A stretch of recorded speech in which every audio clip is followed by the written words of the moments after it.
manager at Apache Capital Management in New York.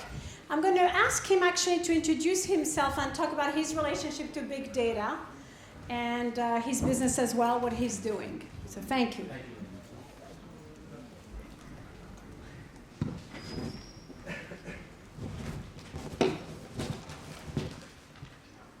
Okay. It's a pleasure to see all of you, and I'm very grateful, Linda, to give me a chance to participate today.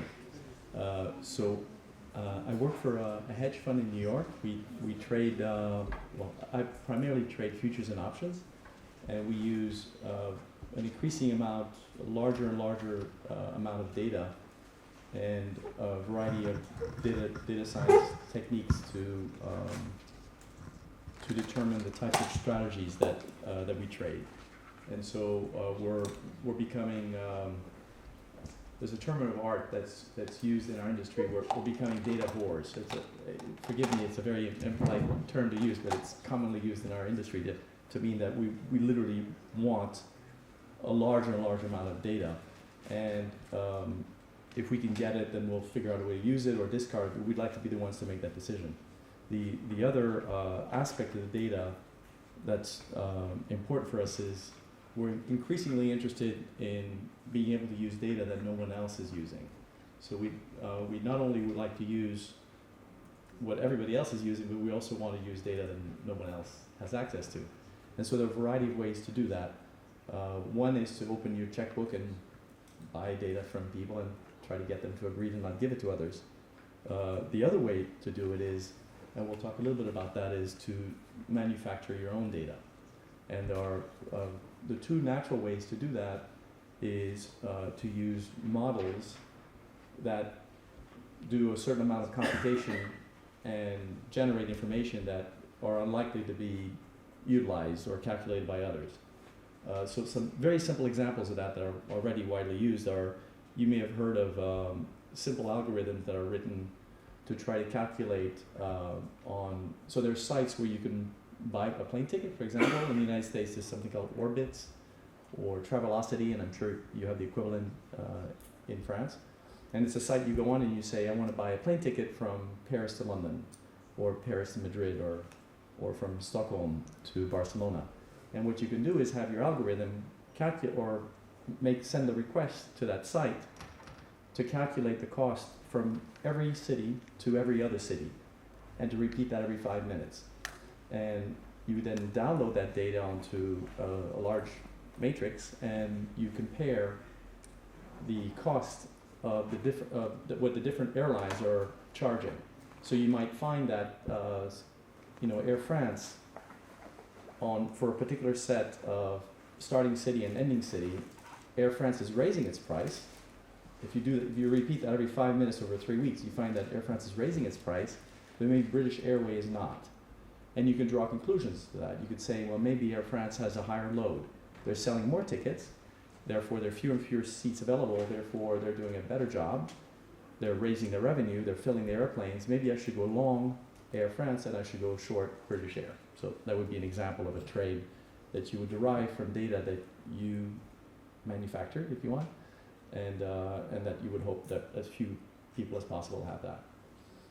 Another way that you could do it, which also is being explored by more and more people, is the possibility of using cheap sensors or to rent space on satellites to calculate or to obtain data that, again, not everybody has. So the easiest example of that would be to rent space on a satellite that would fly over large box stores. You familiar with those? Those are like stores like Walmart and Kmart, stores that are enormous and that have huge parking lots outside. And what you do is you fly a satellite over it and you count the number of cars in the parking lot. And you try to do that in a large sample of big box stores around different parts of the country.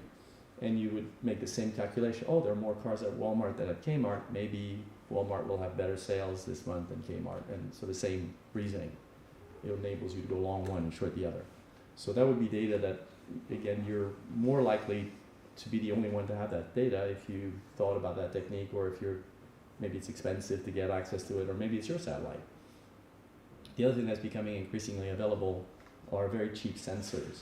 So you could imagine, for example, trading corn or soybean by utilizing sensors that measure UV radiation in a large number of fields. So I'm in the United States, so I think of fields like maybe in states like Nebraska, Iowa, in the Midwest somewhere, where large amounts of corn and soybean are grown. And you could, if you're able very cheaply to be able to place these sensors and to use, there are sensors now that use very, very low amount of energy requirement to either collect or send. Usually the sending of the data is more expensive than collecting it, but to be able to send the data. And so they might use techniques like, they might use stray radio wave in order to draw enough energy to actually collect and send this data, so that you're able to do that very, very cheaply. Again, that enables you to collect information on heat, on radiation, and perhaps other variables that may in turn have a high predictive value for the amount of yield that comes out of that field. And if you have a better idea of yield and supply, maybe that has an impact on price, and maybe you can trade that in a way that others don't have. So those are 2 or 3 simple examples that are used. So in addition to the path away from structured data toward unstructured data, text, images, that sort of thing, there's also, I think, a strong push in the direction of obtaining data that other people don't have. So that's one direction. Another direction I think that people are going into is to be a little bit better at analyzing the data that other people have. So everyone has the data, what do you do with it, how do you analyze it? And there are various techniques that, there's a lot of progress, as you know, and we've heard a lot about that today. There's a lot of progress in machine learning and data science in general.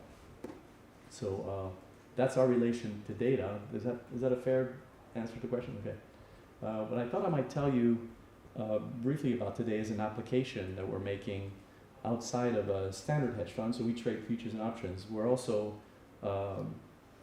in the process of opening up a new fund, which is it's an environmental impact fund. So there's a relatively new category of hedge funds that exist now. They're called impact funds. So a hedge fund, as you probably know, has only one objective. A hedge fund takes money from wealthy people and makes them a little bit wealthier. So there's basically no value to society of a hedge fund, or very low. An impact fund has 2 objectives: is to make money for your shareholders, otherwise they fire you. So you have to make money, but you also generally you're asked to solve a problem or address a problem of some sort. And there's 2 big categories of those. They're either environmental or social. So an environmental impact fund would be something that saves baby seals, and a social impact fund would be a hedge fund that makes money while empowering young Pakistani women, for example.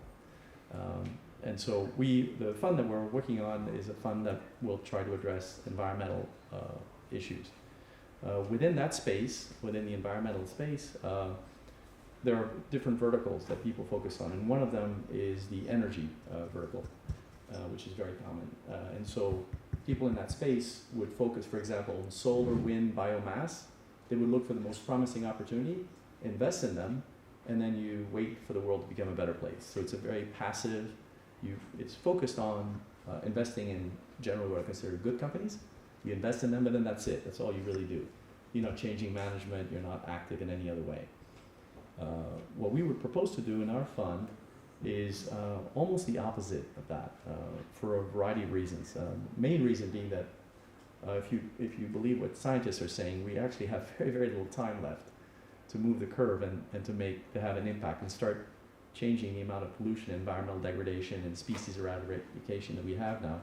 There's very, very little time before Earth potentially becomes a very unpleasant place to live. And so if we simply invest in a few small companies and wait for them to change the world, there's a very high probability that it will be ineffective. We think one way that we could be more effective is, instead of investing in the good guys, we propose to short the bad guys. So we would borrow shares of a certain type of companies, sell them short, and try to use activism to drive down the stock price as fast as possible, basically to make polluters poor. And we think that the faster we can make them poor, the more quickly they will change their ways. And if they don't change their ways, management is likely to be fired and replaced by other people, because shareholders will be fed up.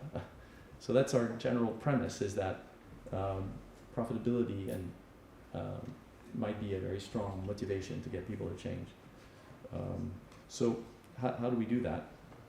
So the general approach is we start with, so there's a lot of data involved, as you might expect, otherwise I wouldn't be here. So we start with 50, 60, 70,000 global equities. They're all publicly traded companies. And we filter for polluters. And in general, firms that have embedded in their ability to make a profit, embedded in it is exploitation of natural capital, essentially a large externality. What they're doing is if you produce a plastic bottle and you burn dirty coal in the process and eventually sell the bottle, you collect 100% of the economic benefit, and the cost of that, the environmental cost of that, is borne by the rest of us. And if you think about that, that's actually a really lousy deal for the rest of us. But most of us don't think about it. We think it's normal. To give you an idea how extraordinarily good a deal it is for the polluter, global GDP is about $88 trillion. The amount of environmental destruction that you could measure, for instance, acidification of the ocean, destruction of the topsoil, advancement of deserts, lifespan that are dropping in places like Beijing and Shanghai have lost about 5 years in life expectancy in the last 15 years.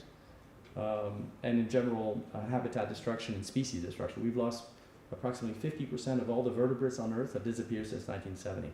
You have to go back to the Pleistocene period to find a time in the life of the Earth where species are disappearing as fast as they are today. It's literally head spinning what's going on. So if you measure all of that and you turn it into a percentage of GDP, it comes out to approximately 7 to 8% of global GDP. About at $88 trillion, it's about $7 to $7.2 trillion is going straight into the pockets of polluters and is being paid by all of you. If you divide that by the number of people, well, another way to look at it is, imagine if you walked out of your house once a month and somebody jumps out of a bush, bangs you on the head and takes $10 out of your pocket and gives you their business card so you know who they are. And they do that every month. So you probably get pretty upset. You might call the police, or you might get a few of your friends together and try to catch the guy. I mean, you know where he lives. You maybe go to his house and get him to stop doing it. Well, polluters, globally, as a group, the impact they have is 10 times that. They're taking $100 out of your pocket every month. It's a little less than $1,200 a year taken out of every citizen of the planet. That's how much money is involved in polluting and environmental destruction. It is really profitable. And nobody's stopping them. It's literally like one of the best deals you could possibly do. In fact, one of the arguments we make, I don't know if we're going to get to many of the slides here, but one of the arguments that we're making is there's really only two things that you can do, that any one of us can do, that makes any sense. And there's one thing that makes absolutely no sense. What makes no sense at all is to do nothing about it. So the expression that we sometimes use, I don't know if any of you play poker. If you go to a poker game and you look around the table and you don't know who the chump is, you know what a chump is? That's the guy who's going to lose all his money and make everybody else wealthy. If you don't know who the chump is at the table, then it's you. Right? So in the case of pollution, we are all the chumps. So we are literally giving them $100 a month, every month, and we're not doing anything about it. We just think it's normal. So what we should not do, what we cannot continue doing, is nothing. We have really two rational choices. One choice is to join them. So one choice is to literally become a polluter and destroy the earth as quickly as possible before the rest of society realizes that they're getting fooled, that they're the chumps. And try to get as wealthy as you can, and we're all going to die anyway, but die rich and happy. Right? So that's choice number one.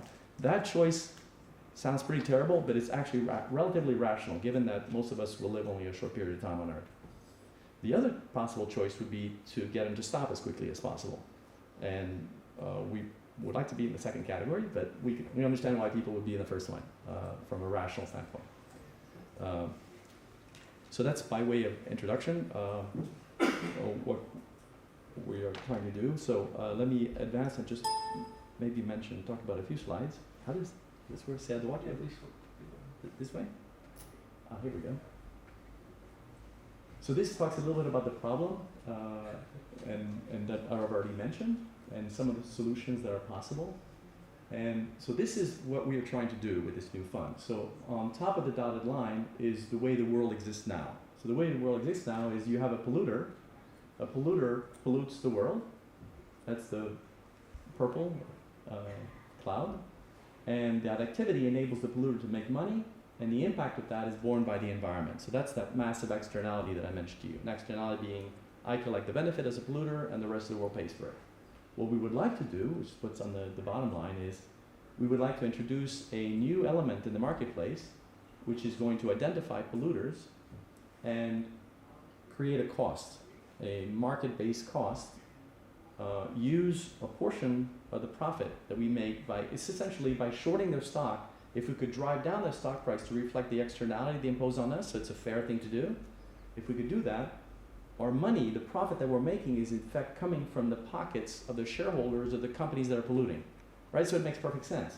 Instead of raising taxes and changing a lot of regulations and making everybody pay for cleanup costs, which is unfair because we're the victims of it, we shouldn't be paying for it. What we should do is we should get the shareholders of the polluting companies to pay for the cleanup. Seems logical.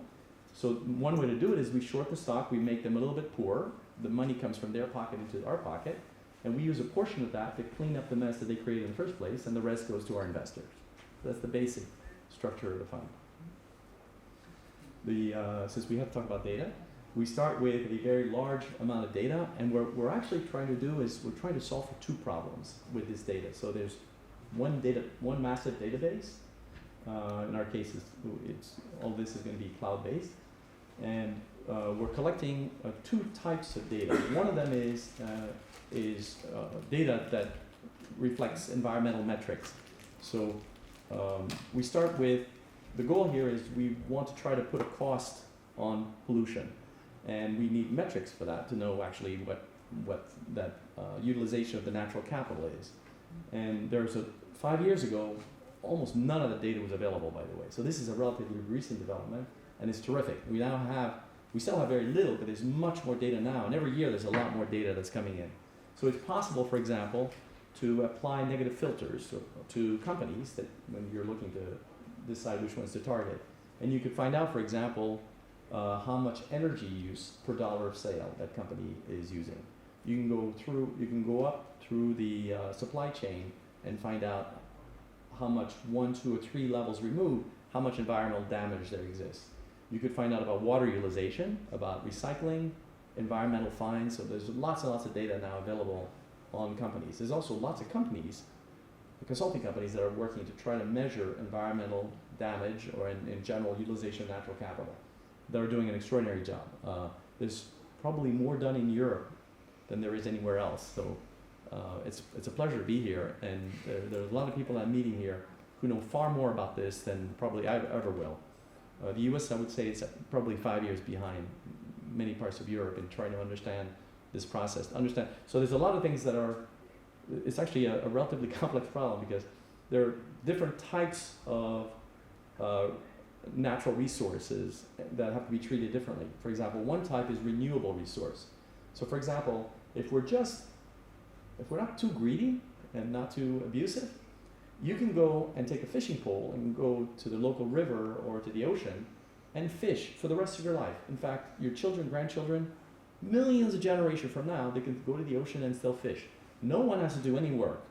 Those fish will be born and will be ready to be captured by you for you to eat.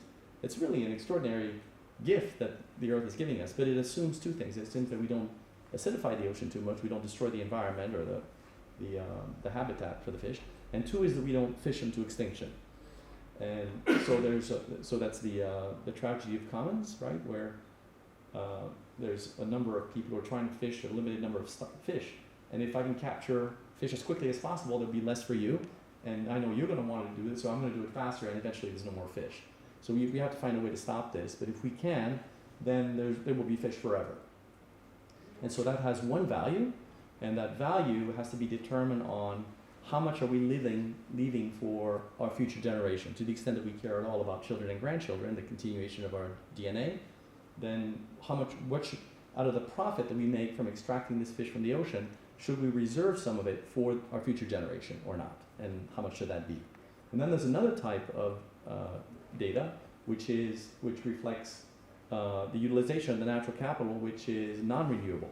For example, if you take oil out of the ground, then you use it, well, it's going to take millions a year before there's enough compression and heat to create more oil, And if we take it out of the ground, then our children can't have it. So how do you price that? You price it differently from renewable assets or not, and how do you measure that? What are the metrics? What are the methodology? So there's a lot of work done around that, and a lot of terrific work done about that in Europe, actually, and the U.S. is starting to contribute. So those are one set of issues which I'd be happy to talk more about, but I need to move forward to make sure we cover at least the big bases. The second type of data we're trying to get is data that will give us a trading edge. So the first type of data, we're trying to find in some sense the truth. What is this natural capital? How much does it cost? Who's using it? Is it renewable or not? And the second set of data is, can we get a trading edge on how to trade certain contracts, whether they're energy or carbon related, or the stocks of polluters that we're trying to trade. Okay, so that's the basic idea. And so in the first case, on the environmental side, as I mentioned, there's natural capital and there's environmental cost. And those are two different things. So if you pollute a river, you're utilizing the value of that river now for yourself, and you may be eliminating for other people, right? So that has one measurement. Another measurement, which sometimes could be completely different, could be higher, could be lower, is what would it cost to clean up that river, to bring it back to a level where it could be used for someone else. That capital could be renewed. And those two measurements are completely different. And so they follow different patterns. And then ultimately the idea is to try to come up with a fair measurement. The methodology, by the way, that we will be using to do all of this will be fully transparent and available on our website for anybody to use and criticize. And we would welcome that. Oops. Apparemment, ça marche plus. Ah, voilà. So that's the content. We actually already talked about that, the idea that there's a rational and irrational behavior. So it's irrational to do nothing, and it's rational to either pollute as quickly as possible or to stop the polluters. So that's the basic point of this space. You probably know the story of Easter Island. So Easter Island is a good example of a small microcosm where people went in and just polluted and they did as quickly as possible to make sure that the next person didn't pollute faster than, and then eventually there were no more trees and then they just had to eat each other. So it was cannibalism, and eventually everybody died. So this seems to be the path that we're taking right now with the rest of the earth, and it'd be nice if we could stop. So this gives you an idea of some of the data that we're interested in. So there's the natural data that we all know and love, the structured data that you could put in a column and vectors and matrix form. There's unstructured data like images. There's social media data. We're beginning to use a little bit of social media data for sentiment purposes. So far, the impact that we're having, the results that we're having with that is very modest. In other words, we're not getting any results, but we're trying to see what we get out of it. And then there's model-based data that we're doing more and more. The example I have here is along the supply chain, but it's general. You write up a little program that calculates something, and the output of that is what you use for data science purposes. And the last one, the sensors. We're not doing that yet, but in general, Internet of Things and sensors, we're very, very interested in going in that direction, as the expectation is that within 18 months, sensors are going to be so cheap that it's going to be very, very easy for us and for anyone to obtain a large amount of new data, which potentially could be proprietary. So we're very interested in that. So now, how do we build our portfolio? So what we do is we start with global equities, in this case 800,000 public equities. We put them through a negative filter, which is pollution. So we measure energy per dollar of sales. We don't measure that. We actually have that data, and we put these companies through those filters, and we use those metrics to determine who are the polluters. So we start with, 80,000, 100,000 companies. We narrow it down to, maybe a few thousand that are heavy polluters. And then among those, we then look for the weak hands. So these would be, we're looking for the companies that are essentially lame. There's another term of art that I probably shouldn't use, but that we use on the trading floor, and that is they're a piece of shit. They're the companies that you wouldn't want to invest in, that if you own them, you sell them, you get rid of them. Forgive my language. But that's the companies we're looking for.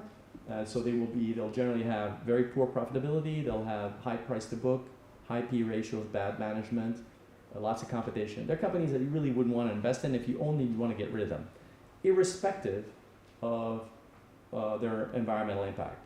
And that's very important. So what we want to do is to convince lots of other people to ride this trade with us. And there are people who really don't care about the environment, but they care about making money. And if we could show them that the companies they have in their portfolio are lousy, and they really shouldn't own them, then we might be able to convince them to sell and maybe short with us. And as more and more people do it, the impact will be greater. The final filter that we put them through, so we started with who are the polluters, who are the ones that are really very poorly run, that have bad prospects, and then we look for the ones that we think we can have an impact on. And there's a lot of ways that you can have an impact on a company. It's called activism. It's a very different kind of activism that's done by Bill Ackman or Carl Icahn, or famous people in the United States that perhaps you've heard of. What they'll typically do is they'll buy shares of a company, put one or two people on a board, and force change. And the change is generally they raise the leverage, increase the dividend, fire a bunch of people, increase the cash that they receive, sell the share, and attack the next firm. So, and it's very effective. They're very successful at doing that. We would like to do something a little bit like that, but our objective is different. We're trying to get people to stop polluting. And to do that, one way to look at it, imagine a polluter in the middle here. For them to operate properly, they need employees, they need clients to buy their good or service, they need banks to finance them, media and PR. They have shareholders, regulators, a board, and a management. And so they have sort of an ecosystem of counterparties that they operate with, and they need to operate well with each one of these counterparties in order to continue polluting and making money. So what we'd like to do is to find intelligent or smart ways to attack each one of these spokes and make it so that it's harder for them to operate. So one example would be for employees. Imagine if we could go to the top 200 campuses, including Berkeley, in Europe, and in the United States, and the same in Europe, and hire evangelists. You know, people who care about the environment, who are usually 21-year-old, and we'll give them a budget to buy beer and pizza.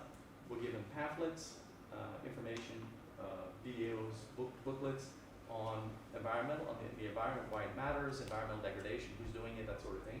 And when a polluter comes to campus, their job is to make sure that nobody ever goes and works for any of these people. So they come, they make the presentation, the rooms are empty, and they leave without hiring anybody. We would then create a social media site where people from different universities around the world can communicate and say, look, we use this strategy on our campus, it really worked, maybe you should use it too. So there's lots and lots of ways that you can have an impact at that level. On the client side, actually mentioned this, we haven't done much progress on this yet, but one approach, for example, would be to create an app that you could download on your telephone, and you could use that app to scan the UPC code, you know, the little code on the back of a product, and find out what is your personal environmental cost associated with that product being created. And so it'll enable you to make a decision that's beyond just a ticket price difference on that. You have 1 minute. Oh, wow. Okay. So here's one of the output results. You'll be pleased to hear. So the top, it's impossible to read this, but I'll tell you. At the top of the blue line, well, those are the companies that actually are the good companies. They don't pollute the world in the creation of their product. And below that, so there's the top 10% and the bottom 10%. And among the polluters, the non-polluters, the good companies, you'll be pleased to hear that 44% of them are actually French companies. And in the bottom one, among the polluters, there are no French companies. So it's quite remarkable. There are plenty of companies in the middle, but there's none in the bottom 10, and there's a lot at the top. So it's a nice thing. The trading signal, ultimately, so we start from the data, we transform it. You heard a lot about that today. People might spend as much as 50% of the time cleaning, normalizing, calculating percentage changes, that sort of thing. We then analyze it. The analysis that we're doing is, some of it is dimension reduction analysis, like PCA analysis or Fourier transform, to try to derive some information from a data reduction technique. What we have found to be very interesting, maybe that'll be the last thing I mention, is to go in the other direction, which is instead of reducing data to try to come up with 4 or 5 variables that explain 80% of the distribution, what we're interested here is in understanding the complexity of a system. So it's similar to the idea of a sand pile. You're familiar with the sand pile? You keep adding grains of sand to a sand pile, and eventually one grain will cause the entire sand pile to collapse. So the question is, we're not so much trying to predict which grain will cause what. what we're trying to understand here is, what is it about a sand pile which has the dynamics such that when you add just one more grain of sand, it will collapse by 20, 30, 40, 50%. What is it about the system itself which makes itself critical and vulnerable beyond a certain stage? How much of it is friction, a buildup of kinetic energy, how much of it is other variables? And that's what we're trying to solve here with this cluster analysis. So we're trying to solve for classification and prediction using techniques you would expect, support vectors, etc., some neural networks, and then the conclusions. Maybe I'll just leave it at that and open it up for questions. Yes, Do we have any time? thank you very much. We have one question.